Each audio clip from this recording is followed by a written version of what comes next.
நம்ம மக்களை இவ்வளோ நல்லா ஏமாத்திருக்காங்க பார்த்தீங்களா? ஒரு ரீசனா நான் வந்து ஒரு ஆஸ்ட்ராலஜி புரொஃபஸர பார்த்தேன். அவர் சொல்றாரு, "தம்பி, இந்த திருமண பொருத்தம் இருக்கு பாருங்க 10 பொருத்தம். அப்படி ஒரு 10 பொருத்தன்ற ஒரு ஒரு விஷயமே ஜாதகத்துல இல்லப்பா. ஆனா நம்ம மக்கள் இன்னும் இந்த ஜாதகம் நெறைய பேர் ஏமாத்திட்டு இருக்காங்க. அப்படி ஒரு 10 பொருத்தன்ற ஒரு விஷயமே இல்லையா மக்களே." அப்புறம் இன்னொரு விஷயம் இருக்கு. இந்த பரிகாரம்னு சொல்லுவாங்க பாருங்க. அந்த பரிகாரம்ன்ற ஒரு விஷயமும் இல்லையா ஜாதகத்துல. ஜாதகத்துல இல்லாத ஒரு விஷயத்த அமௌண்ட் வாங்கி, நீங்க இத பண்ணா இது சரியாயிரும். நீங்க அத பண்ணா அப்படி சரியாயிரும், இப்படி சரியாயிரும். 10 பொருத்தம்.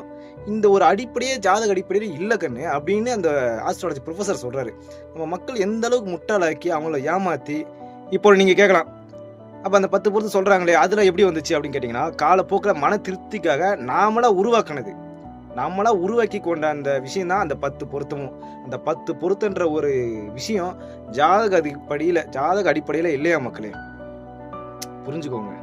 இதெல்லாம் காலப்போக்குல நாமளாவே உருவாக்கி, நம்ம மன திருப்திக்காக நாமளே வச்சுட்டு இருக்கோம்.